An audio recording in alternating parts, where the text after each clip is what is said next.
방금 미국 백악관이 발표한 문서 하나가 전 세계의 전략 지도를 통째로 뒤흔들어 놓았습니다. 2025년 12월 5일 미국의 새로운 국가안보 전략 NSS. 불과 29페이지짜리 문서지만 그 안에 들어있는 한 문장이 세계의 숨을 먹게 만들었습니다. 미국이 아틀라스처럼 세계 질서를 떠받치던 시대는 끝났다. 여러분, 여기서 잠깐 짚고 넘어가야 합니다. 이 문장은 단순히 미국이 힘들어서 부담을 나누겠다는 말이 아닙니다. 이건 미국이 세계의 전략 중심을 바꾸겠다고 공식 선언한 순간입니다. 그동안 미국은 유럽도 지키고 중동도 지키고 태평양도 지키고 대만 해협도 떠받치고 사실상 지구의 보안관 역할을 해왔죠. 하지만 트럼프의 NSS는 완전히 새로운 판을 깔아버렸습니다. 우리는 더 이상 혼자서 이걸 감당하지 않는다. 그리고 이제 한국과 일본은 제1도련선의 전략적 역할을 맡아야 한다. 여기서 또 한 번 소름이 돋습니다. 한국이 미국의 새로운 전략 문서에서 3번 등장하고 그보다 더 충격적인 사실, 북한은 0번 등장합니다. 여러분, 이게 왜 중요하냐면 미국은 이제 한국을 북한 대치 국가로 보지 않습니다. 인도태평양 전략의 핵심축 국가로 봅니다. 대한민국이 지역 전략의 중심으로 올라온 거예요. 그리고 NSS는 이렇게 못 박습니다. 한국과 일본은 제1도련선 어디에서든 침략을 억제할 능력에 초점을 맞춰 국방 지출을 늘려야 한다. 여러분, 오해하면 안 됩니다. 이건 한국 보고 대만을 위해 싸워라가 아닙니다. 한국이 가진 조선, 군수, 탄약, 기술력, 생산 능력이 미국 전략의 중심축이 되었기 때문에 이제 미국이 한국 없이는 전략을 설계할 수 없다는 뜻입니다. 잠깐 여기서 짚고 넘어가야 합니다. 우크라이나 전쟁 이후 세계는 충격적인 사실 하나를 깨달았습니다. 미국도 유럽도 일본도 전쟁을 지속할 생산 능력이 없다. 탄약은 부족하고 전투 장비는 느리고 보급선은 비싸고 함정은 건조가 거의 멈춘 수준이었죠. 그런데 단 하나, 한국만은 달랐습니다. 유럽이 2년 걸리던 탄약 생산을 한국은 6개월 만에 끝냈고 미국이 불가능하다고 하던 병참조선 능력은 한국이 책임졌고 전 세계 LNG선의 80%를 한국이 만들며 인도태평양 보급체계를 한국이 사실상 쥐게 됐습니다. 그래서 미국 싱크탱크 CSIS는 2024년 대만전 시뮬레이션 보고서에서 이렇게 적었습니다. 한국의 군수 조선 탄약 생산 없이 미국은 대만 방어를 4주 이상 유지할 수 없다. 여러분, 무슨 말일까요? 한국이 전진기지라서가 아니라 한국의 능력이 미국 전략의 버팀목이 되었다는 뜻입니다. 그동안은 미국이 아시아의 안보를 책임졌습니다. 하지만 이제 미국은 공식적으로 말합니다. 우리는 더 이상 세계를 떠받치지 않는다. 한국과 일본이 전략적 역할을 맡아야 한다. 그리고 오늘 영상의 결론을 먼저 말씀드릴게요. 여러분, 이건 단순한 뉴스가 아닙니다. 구조입니다.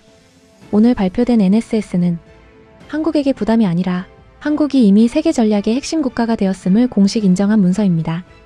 미국이 줄어든 자리를 한국이 억지로 채우는 것이 아니라 한국의 조선 능력, 탄약 생산력, 방산 기술력, 경제 구조가 이미 그 자리를 메우고 있었기 때문에 미국이 이를 문서로 인정해버린 겁니다. 이제 세계는 한국을 대만 해협의 위험에 끌려가는 나라가 아니라 제1도련선 전략을 결정하는 핵심 플레이어로 봅니다. 여러분, 지금 우리가 보고 있는 변화는 오늘 갑자기 나타난 현상이 아닙니다. 이 흐름은 지난 10년 동안 조용히 쌓여온 구조적 변화의 결과입니다. 잠깐 여기서 짚고 넘어가자. 우리는 흔히 미국이 세계를 지탱하고 한국은 그 뒤에 서 있는 나라라고 생각해왔습니다. 하지만 이 인식은 이미 2010년대 후반부터 틀어지기 시작했습니다. 왜 그랬을까요? 2014년 러시아의 크림반도 침공 이후 미국과 유럽은 충격적인 사실 하나를 확인합니다. 우리는 싸울 능력은 있는데 오래 버틸 능력이 없다. 미국은 전투에서 강하지만 전쟁을 지속하는 능력이 떨어졌습니다. 보급선은 길고 조선업은 거의 붕괴했고 탄약 생산은 냉전 시절의 30% 수준으로 줄었죠. 그러나 이때 세계가 놀라게 된 나라가 하나 있었습니다. 바로 한국입니다. 여러분, 여기서 중요한 포인트가 등장합니다. 한국은 전쟁을 지속할 수 있는 산업 기반을 세계에서 가장 탄탄하게 갖춘 나라 중 하나였어요. 조선업 세계 1위, 전투차량 생산 속도 세계 최고, 탄약 생산량 세계 최상위권, 반도체, 전자, 배터리, 정밀 제조업 세계 정상, K9 자주포, K2 전차, 나로호 누리호 등 기술 자립도 상승. 이건 단순한 산업 성장 이야기가 아닙니다. 전쟁 가능성이 높은 지역에서 이런 산업 능력을 갖춘 국가는 세계에서 한국이 사실상 유일했습니다. 여기서 미국 싱크탱크 RAND와 CSIS가 한국을 새롭게 바라보기 시작합니다. 보고서에는 이런 문장이 들어갑니다. 한국은 전시 생산 능력에서 서방 동맹 중 가장 중요한 국가이다. 한국의 군수 공급 없이는 미국은 인도태평양에서 4주 이후 작전 불가. 여러분, 미국이 이렇게까지 특정 국가를 지목하는 건 매우 드문 일입니다. 그만큼 한국의 구조적 능력이 압도적이었다는 뜻입니다. 이 시기부터 미국 내부에서 중요한 변화가 일어납니다. 대만 해협 충돌 시나리오가 구체적으로 논의되면서 미국은 이렇게 결론을 냅니다. 우리는 중국의 속도를 따라갈 수 없다. 그러나 한국은 따라간다. 왜냐하면 중국은 탄약, 탄두, 드론, 함정, 보급선까지 전쟁에 필요한 모든 것을 속도로 밀어붙이는 나라입니다. 그런데 한국은 중국과 경쟁 가능한 유일한 속도형 산업 국가였습니다. 그래서 미국은 처음으로 한국을 대만 유사시의 핵심 동맹국으로 지정하는 내부 전략을 세우기 시작합니다. 그게 바로 확장 억제 전략 문서 뒷부분에 등장하는 표현의 기원입니다. 여기서 진짜 반전이 시작됩니다. 2022년 우크라이나 전쟁이 터지자 유럽은 2년 동안 탄약을 생산하지 못했습니다. 독일은 155포탄 연간 8,000발, 프랑스는 몇만 발 수준, 영국도 이미 생산 기반이 붕괴. 그런데 한국은 연간 수십만 발 생산 가능. 공장을 돌리면 더 늘림. 폴란드, 노르웨이, 핀란드, 루마니아가 한국 K9, K2 천무를 주문합니다. 그리고 유럽 군사 매체들이 이런 헤드라인을 내죠. 한국 무기가 유럽 방산 지도를 다시 그리고 있다. 그리고 미국 언론 디펜스 누즈는 아예 이렇게 씁니다. 한국은 자유세계의 무기 창고가 되어가고 있다. 여러분, 이 문장을 기억해두세요. 오늘의 NSS 발표와 연결되는 결정적 포인트입니다. 그리고 세계에서 거의 무시되던 한국조선업이 2023년을 기점으로 완전히 부활합니다. 왜냐하면 세계 LNG선의 80%를 한국이 만들고 미 해군이 사용하는 핵심 보급선 LNG 탱커 군수선의 대부분이 한국 조선소에서만 제대로 생산 가능하기 때문입니다. 퍼넨셜 타임즈는 이렇게 적었습니다. 미국의 인도태평양 군수체계는 사실상 한국 조선업에 의존한다. 이제 그림이 보이죠? 한국은 미국의 전진기지가 아니라 전략을 지속시키는 유일한 인프라를 가진 나라였습니다. 미국은 절대로 핵잠수함 기술을 공유하지 않습니다. 영국, 호주 정도가 끝이에요. 하지만 2024년 말 트럼프가 한국의 핵추진 잠수함 건조 계획을 승인이라는 표현까지 쓰며 공개 지지합니다. 왜? 한국이 대만을 지키기 위해서? 아니요. 잠깐 여기서 짚고 넘어가야 합니다. 이건 한국이 가진 조선 기술 함정 건조 능력 잠수함 생산 능력이 이미 미국의 인도태평양 전략에서 대체 불가능이 되었기 때문입니다. 미국이 한국에게 기술을 나누려는 건 한국이 위험해서가 아니라 한국이 너무 강력해졌기 때문입니다. 이 모든 변화들이 한 문서 하나의 문장으로 정리됩니다.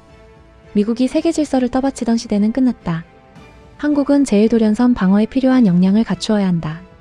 여러분, 이건 한국이 미국 요구에 끌려 들어가는 이야기가 아니라 한국이 이미 전략 중심국으로 자리 잡았기 때문에 미국이 이를 문서로 인정한 것입니다. 과거가 이렇게 바뀌어왔고 이제 미국은 한국을 빼고는 대만, 중국, 필리핀, 동중국해 전략을 설명할 수 없는 상황이 되었어요. 많은 분들이 이렇게 생각해왔습니다. 미국은 아시아에서 중국을 막기 위해 한국과 일본을 끌어들인다. 여러분, 이 말은 반은 맞고 반은 틀립니다. 잠깐 여기서 짚고 넘어가야 합니다. 미국이 한국을 부르는 이유는 우리의 지정학 때문이 아닙니다. 우리의 능력 때문입니다. 그리고 이 사실이 오늘 발표된 NSS에서 가장 결정적으로 드러납니다. 여러분, 믿기 어려운 사실 하나를 말씀드릴게요. 오늘 공개된 미국 국가안보전략 그 문서 전체에서 북한이라는 단어가 단 한 번도 등장하지 않았습니다. 한국이 북한 문제의 주변국이 아니라 인도태평양 전략의 중심축으로 재분류되었다는 뜻이기 때문이에요. 미국은 공식적으로 한국을 더 이상 한반도 분쟁의 당사자로 보지 않습니다. 한국은 이제 중국 견제, 대만 억제, 필리핀 라인 방어, 남중국해 통제 이 구도 전체에서 핵심 국가가 된 겁니다. 이건 몇 년 전만 해도 상상할 수 없던 변화입니다. 파병이 아니라 한국의 산업이 전략의 중심. 여러분, 한국 사람들이 가장 싫어하는 말이 있습니다. 한국이 대만을 지키기 위해 파병해야 한다. 하지만 오늘 NSS는 파병이라는 단어조차 쓰지 않습니다. 대신 이렇게 표현합니다. 한국은 제1도련선 방어에 필요한 역량을 강화해야 한다. 한국의 군수 보급 항구 시설 접근성 확대가 필요하다. 여기서 잠깐. 이 문장을 잘 뜯어보면 미국이 원하는 건 한국 군대가 대만으로 가는 것이 아닙니다. 미국이 원하는 건 단 하나. 한국의 생산 능력, 조선 능력, 보급 능력을 미국 전략에 통합시키는 것. 즉, 대만이 위험한 게 아니라 한국이 가진 능력이 너무 뛰어나 미국이 한국에게 전략의 열쇠를 맡기고 있는 겁니다. 여러분, 이거 완전히 프레임이 다릅니다. 한국은 이용당하는 게 아니라 미국 전략을 좌우하는 핵심 인프라 국가가 되었어요. 미국은 이미 한국에 의존하기 시작했다. CSIS 보고서에는 이렇게 적혀 있습니다. 대만 유사시 미국은 한국의 조선, 탄약 보급 능력이 없으면 전쟁을 유지할 수 없다. 그리고 RAND 보고서 한국은 서방 동맹 중 유일하게 전시 생산 능력을 확대할 수 있는 국가. 이게 무슨 의미냐면 미국이 한국에게 역할을 맡아달라고 말하는 게 아니라 이미 한국에게 의존하고 있다는 사실을 인정한 것입니다. 여러분, 이것은 역사적인 반전입니다. 과거에는 미국이 지키고 한국이 그 뒤에 서는 구조였다면 지금은 한국이 유지하고 미국이 의존하는 구조가 된 겁니다. 일본보다 한국이 먼저 언급된 이유. 오늘 NSS에서 미국은 한국과 일본을 똑같이 언급하지만 문맥을 보면 한국이 훨씬 중요한 맥락으로 등장합니다. 왜냐하면 일본은 방산, 군수, 조선, 스피드, 탄약에서 한국의 속도를 따라갈 수 없기 때문이에요. 2024년 로이터즈 기사. 한국이 아시아의 무기 공장이다. 일본이 아니다. 퍼넨셜 타임즈. 인도태평양 군수체계는 한국 산업에 의존한다. 디펜스 누즈. 한국의 조선, 한국의 탄약, 한국의 기술력은 이미 제1도련선에 중추가 되고 있다. 미국은 한국을 전진 배치되는 군대로 본 게 아니라 전략을 유지시키는 기반으로 본 겁니다. 초강대국의 전략 문서에 이 정도 표현이 들어간다는 것 자체가 한국의 위상이 얼마나 달라졌는지 보여주는 장면입니다. 한국 시청자들은 미국이 국방비를 늘리라 한다는 말에 가장 민감합니다. 하지만 오늘 NSS의 핵심은 명령이 아니라 인정입니다. 이 문장 때문이에요. 미국은 이를 단독으로 수행할 수 없고 그래서도 안 된다. 여러분, 미국이 우리는 혼자 못한다 라고 공식 문서에서 말한 건 거의 처음 있는 일입니다.